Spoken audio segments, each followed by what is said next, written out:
All right, I'll wait for everybody to kind of get in. We're just going to go over just a few things this afternoon. I hadn't had a chance to talk about it. We've all been so consumed with Sebastian Rogers and all the ins and outs of Sebastian Rogers, and I've been doing a lot of videos on TikTok, so I thought I'd come here. Hey, it's nice to see you guys. Thought I'd come here just to give you guys a rundown on some of the newer cases that we've got that we haven't been covering because of the Sebastian Rogers case, such as the Madeline Soto. Madeline Soto has her autopsy is not being released. I think this is more word salad. We've been around the block a time or two. This isn't the first time we've had 8 killed in the state of Florida.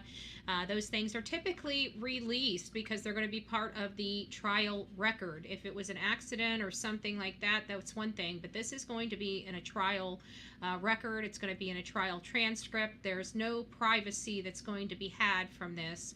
And I think it really is for them to still work. Guys, they're not arresting anybody. I don't know how this can be. This is the state of Florida. I know it's because the, Stefan is behind bars. But that our questions were never answered with that. There's a mom that I've proclaimed, I think, doesn't have any knowledge of this, but there's a lot of people out there that believe she does. They believe she has a lot of hands and a lot of knowledge into this, and many people want to know what the heck is going on with her. Where, and granted, a lot of our talking heads out there say law enforcement owes us nothing.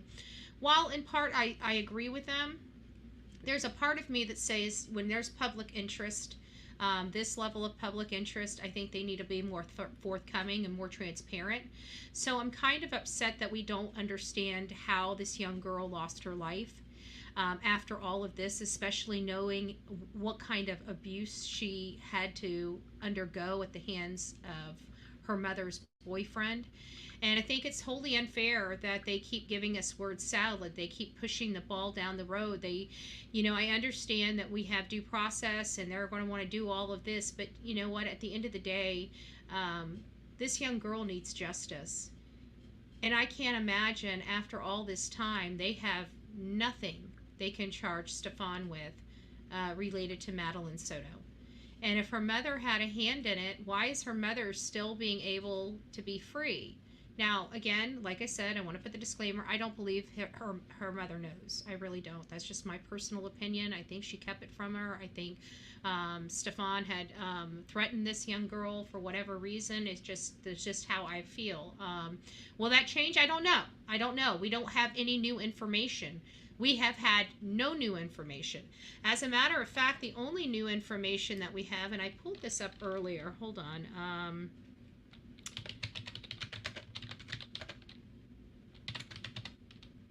State attorney, there it is. Let me share this real quick. Because this just came out. And again, just in my opinion, it's more word salad, and I don't like it. I don't like the answers. It's my problem. I don't like the answers.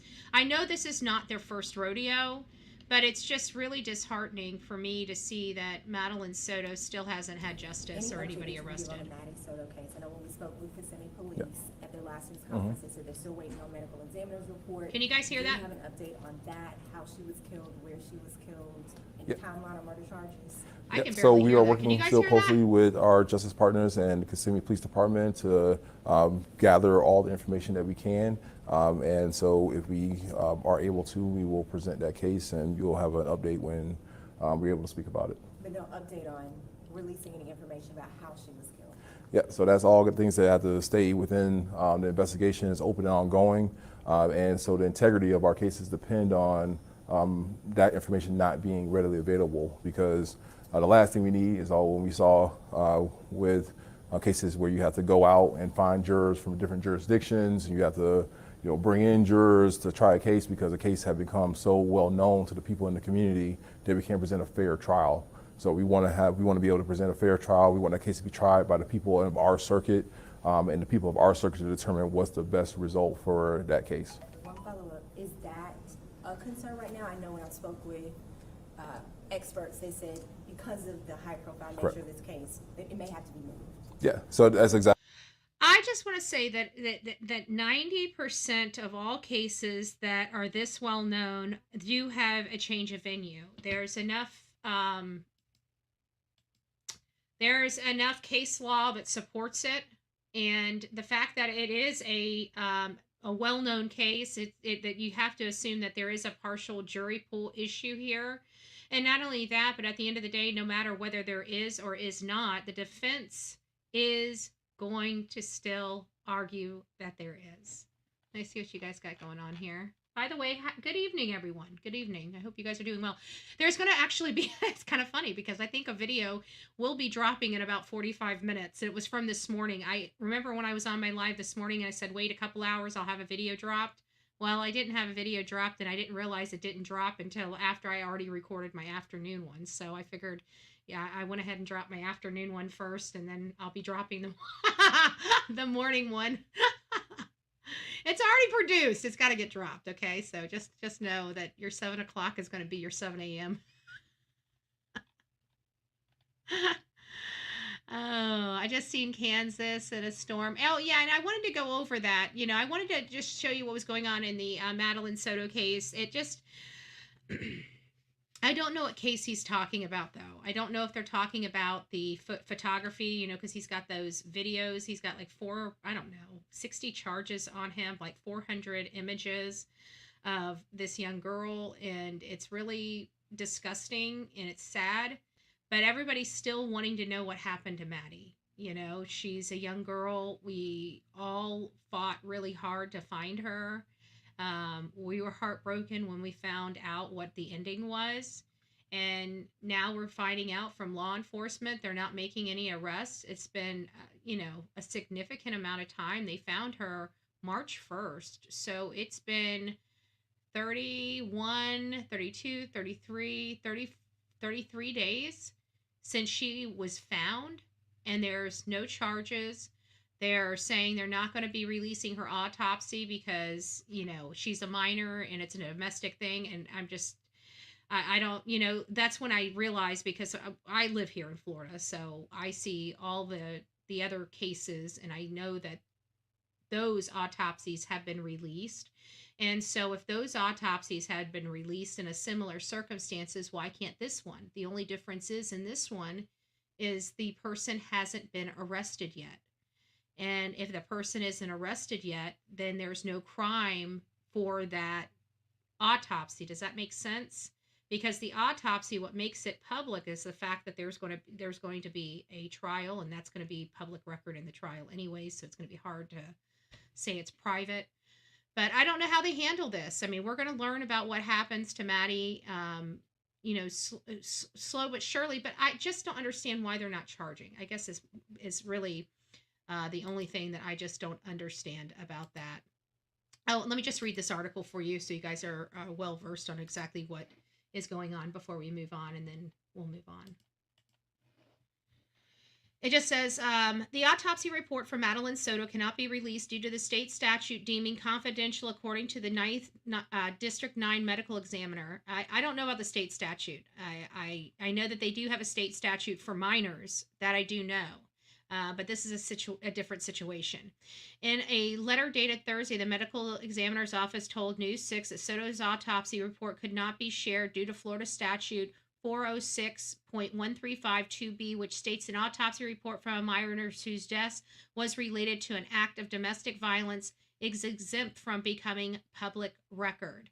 So they're saying that it will not become public record. I don't know about that until we see the charges and how this is going to handle. I believe that they have to present this as part of the public record.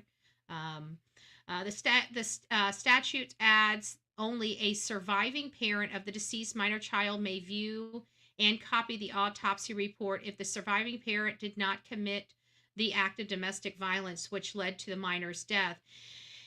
And, this whole domestic violence thing, would it be considered domestic violence? Because we haven't even really got the worry box closed on whether or not he was living in the home.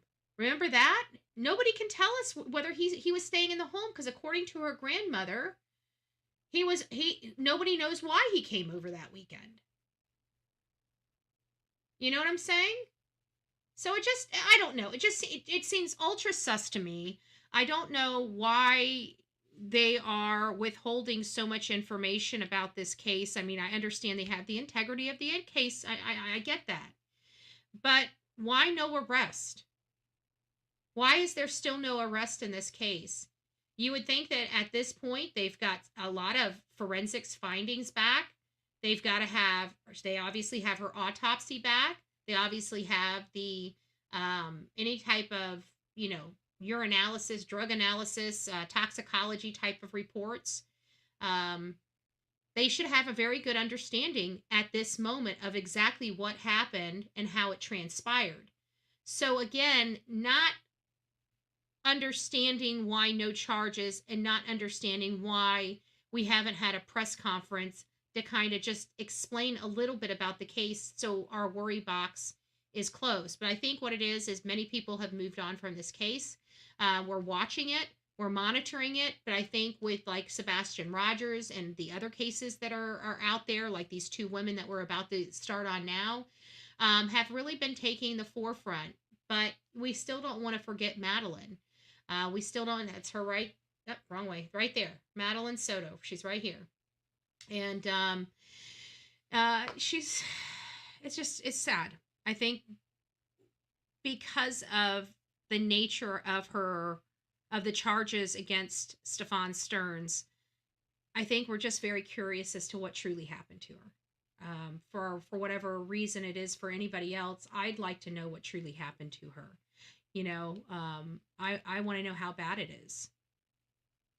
That affidavit obviously was really, really shocking. But I really want to know how bad was it, because a lot of us have questions as to why now, right? Why is he unaliving her now? And some of those questions range from, her being pregnant to her telling somebody. So we don't really know. But I'd like to. Again, guys, we're not going to be staying on a whole host, a really long time like we do for our morning lives. I'm just coming this afternoon because I'm just trying to do some things a little different and give you guys some content throughout the day.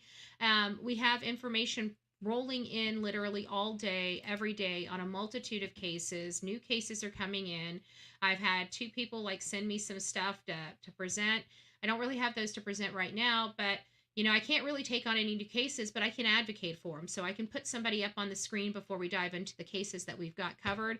But even the Idaho 4, I haven't been in the Idaho 4 case in well over 2 months. I mean, I know I do some updates here and an update there. Like today he had court hearing at 4:30, right? I didn't even know they were having the venue hearing today. I've been completely removed from there. And I have to imagine that everybody else is removed from there as well. Guys, give me just a second. This is Betty. Hey, my lovely. How are you doing? I am doing well. Who is this?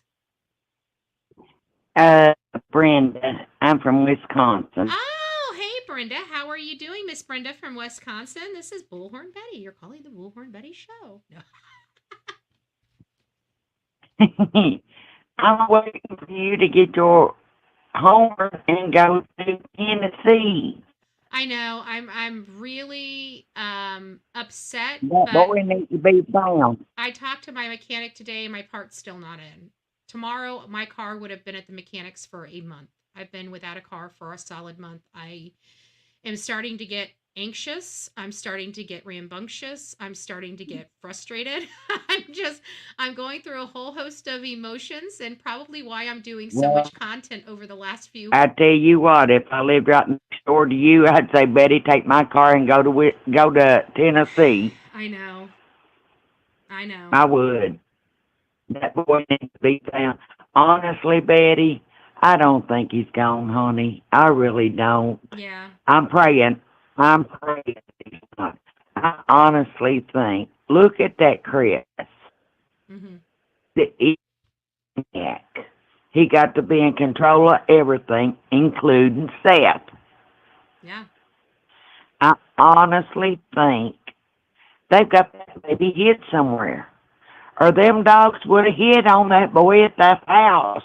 He lived there, for God's sake. Yeah. And they didn't hit on him.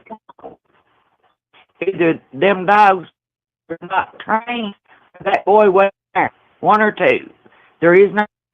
And you know what I found that is a little odd is that she said that the dogs don't bark at anybody that they know. And so if they didn't bark, I don't think he walked. Do you think he walked out of the house? Honestly, I don't think he walked out of that house. His dad is too adamant. Well, if he walked out of that house, I don't think he walked out of that house without shoes on. I just don't. And when you find out that he only had 3 pairs of shoes and all 3 pairs of shoes were inside the home, what do you think about that? I think there's a lie somewhere. I think we all feel that way. I don't feel comfortable about Chris Proudfoot. Another thing, I heard a lady talking, and it does make sense. Mm-hmm. Everybody is hollering, set this, or not Chris this. Mm-hmm. What if she called Chris to Sebastian to meet Chris, left her phone at home, and acted like she was talking to Chris, but she met Chris halfway. Yeah, and but you know what? gave Sebastian to him. This is the problem is I don't know if they've subpoenaed the car data yet, because they haven't really done any searches. They haven't done any forensics on the cars, on the houses, on anything. I'm sorry, after Summer Wells, honey, I'm sorry. And I love police. I support this police 100%. But as far as the ones in Tennessee, I'm sorry, sweetheart. I have no faith in them. Yeah. I just don't. And I hate feeling that way because I know they probably work hard. Yeah, they do. But when you get kid after kid after kid, Betty, come up missing, Mm-hmm. and not a damn one of them be found, I mean, you get hopeless, You really get hopeless. It absolutely broke my heart I've cried and cried and cried over Summer Wells. That baby has never, to this day, got justice for herself. Mm-hmm. I can't even imagine. I'm a mother. Mm-hmm. I'm a grandmother. I'm a great-grandmother. I lost a daughter to cancer, and it absolutely devastated me. And I can't imagine somebody actually, literally hurting their own child. Betty, it just breaks my heart, honey. I just don't see how a mother can do that. And then up and leave and go to another town and their child missing. Who does that? Katie Proudfoot. I'm telling you. I mean, that's that. You asked me. That's who does it. Katie Proudfoot does that. Christopher Proudfoot does that. So did Don and Candace. They went to Alabama. Actually, yeah, but they didn't go right away. These people left literally right away. The only person that left from the Wells property right away was Grandis, and she left for Illinois, Wisconsin, something like that. I'm in Wisconsin. Mm-hmm. And I've been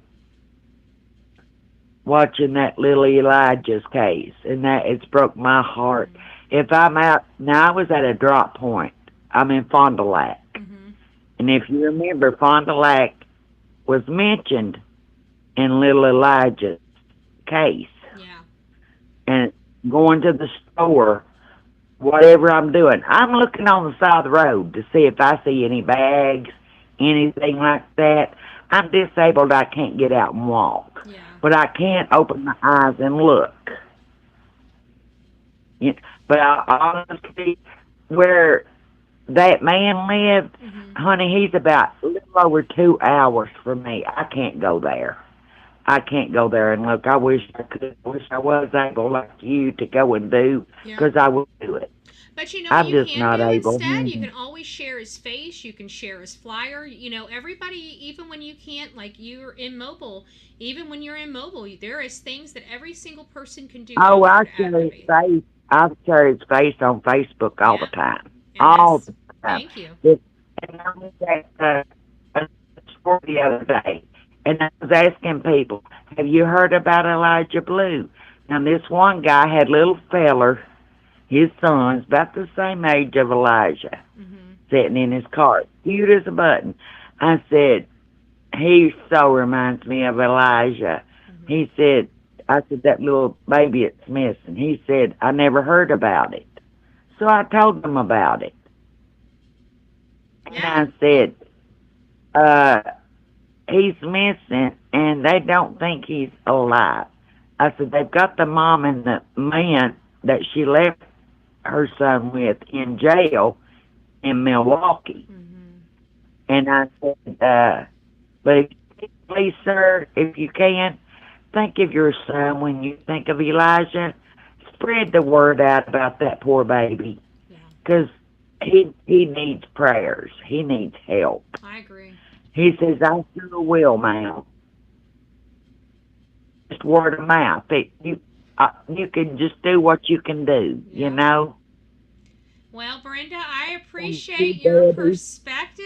Thank you so much from Wisconsin, and thank you for keeping Elijah's face and name alive out in your community. I want to thank you, Betty. I absolutely adore you, baby. I absolutely adore you. Oh, and thank you keep being you, and God bless you, sweetheart. Oh, I God love bless you. you too. Bye. Bye-bye. This is Betty. Hi, Betty. Hi. Who are you and where are you calling from? My name's John Davis, True Crime. I'm calling from the John YouTube. Davis. Well, hi. I saw you in there, but she was talking. I couldn't say hi to you personally, so it's nice to hear from you. How are you? I'm good. How you doing? Oh, I'm doing well. What's today's topic? I just got here. Well, I hadn't quite got into it yet. The phone started ringing.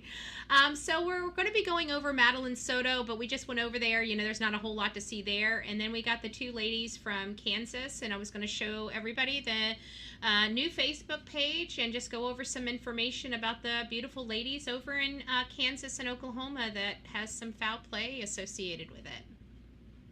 I just seen that today, where they found the car. The husband of one of them found the car. Yeah. Is that right? Mm-hmm. Yep.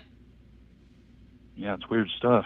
But see, the thing is with them is I heard rumors that the windows or a window was busted out and that there was blood around the car or in the car. It was a little hazy on that, but it sounds like that might be true. Yeah, I was hearing I guess it would have been the ex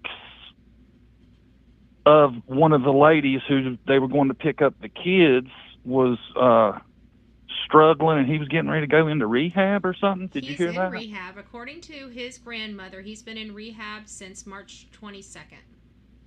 Oh, okay. So he was in rehab when this happened. Yep. But there's kind of sore feelings between her and the in-laws though too, right? It's not just him. It's his brother and his mom's boyfriend. Oh. So okay. I think no matter how you look at it, this is what I think's going on. I think law enforcement has a good handle on exactly who did this or who they think did this because they're being ultra tight-lipped. They're having the family be ultra tight-lipped.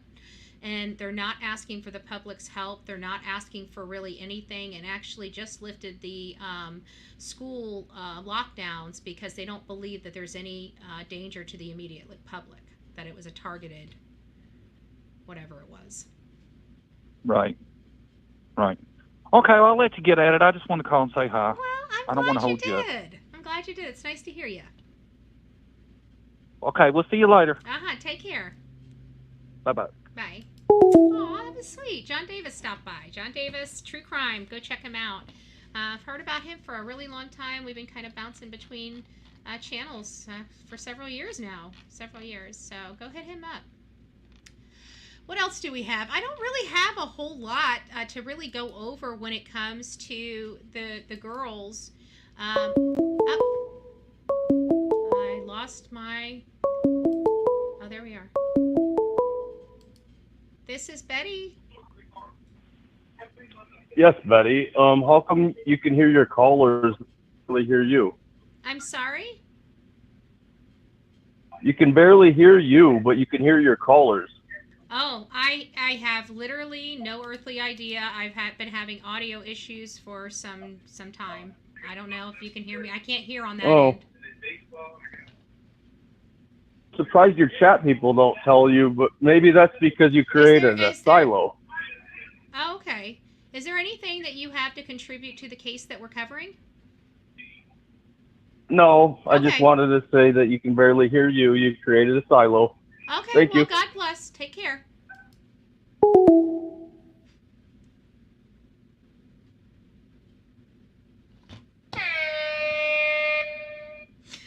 Oh, he needs to turn up his volume. Okay, you're loud and clear. That's what I thought. But that's okay. That's okay. I am actually kind of amazed that adults act that way. That was a grown man. A grown man.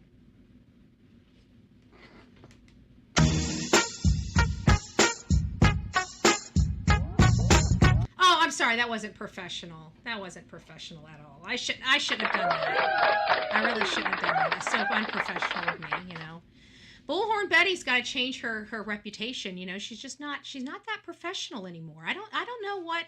I think she got, you know, bit by, like, she doesn't give a shit. I mean, I'm not sure. Not sure. I don't know.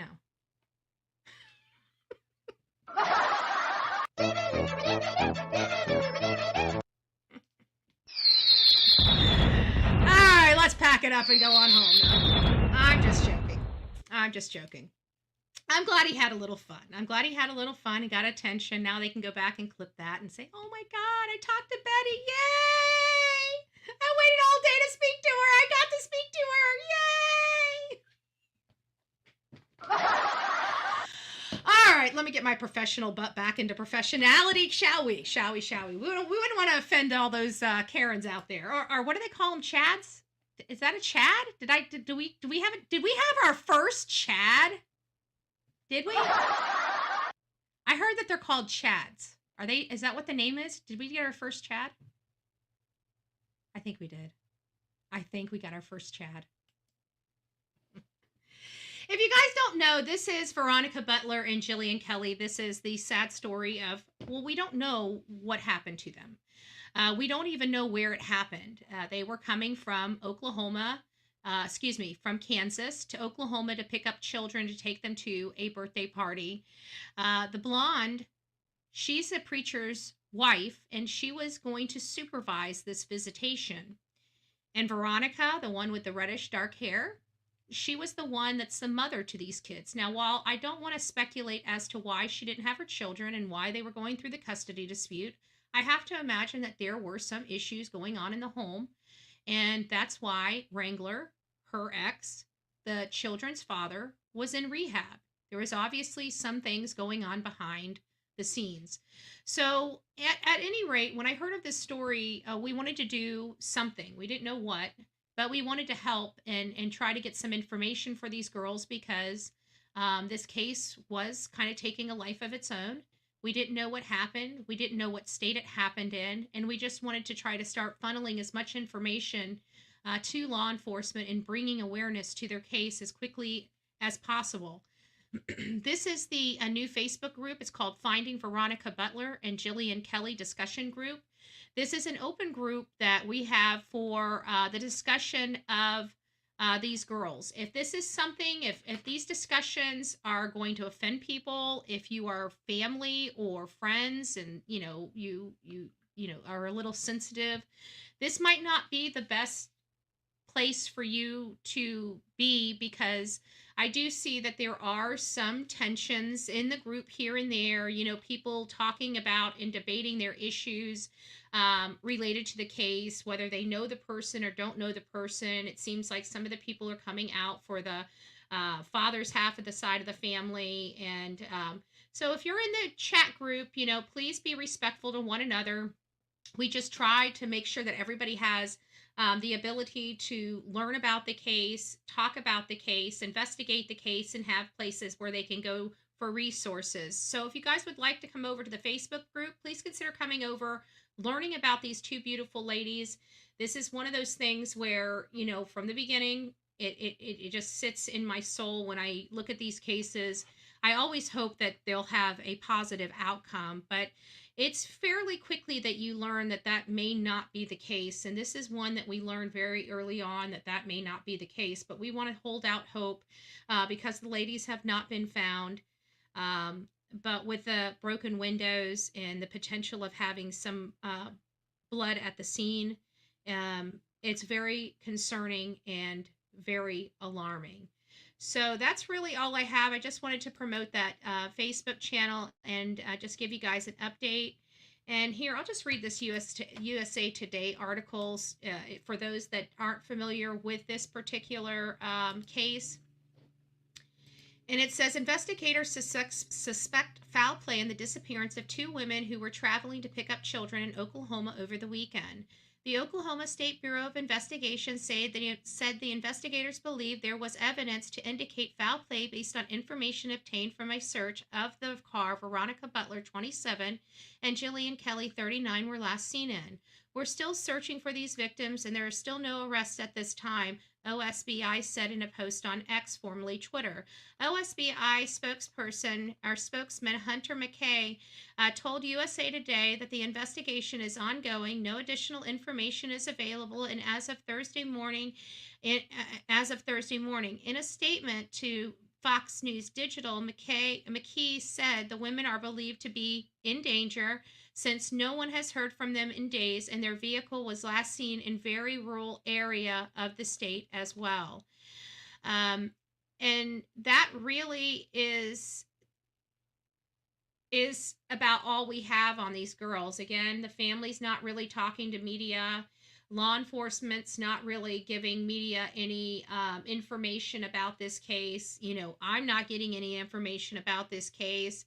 The only thing that I'm waiting on now is to see if they'll give me some type of public records. I don't know, Kansas, if they're going to give me what I'm requesting, but we will see when it comes in if I don't get a denial. So anyways, that's kind of where we are. I didn't want to take too much of your time this evening, but I wanted to tell you hi. You guys should be having another video dropping to get you caught up on all of the latest and greatest from this morning. That should be dropping at 7 o'clock, and I believe we went over several different things in that particular live. It might have been about Sebastian. I can't remember. I'm doing too many darn videos anymore, so I got to try to keep them logged. I don't know what I'm doing over here. I need a secretary. If anybody wants to be a secretary, let me know. All right, guys, I love you. God bless. Go make it a great evening. Tomorrow's going to be TGIF. Yay, TGIF. We will do a live first thing in the morning of any of the upcoming late-breaking information. Friday morning we'll be here, 7:30, here on the Bullhorn Betty channel. I will go live here before I do my live on TikTok tomorrow morning. So I hope to see you guys all here, 7:30 a.m. Rain or shine, it is right here on the Bullhorn Betty channel. Take care and God bless.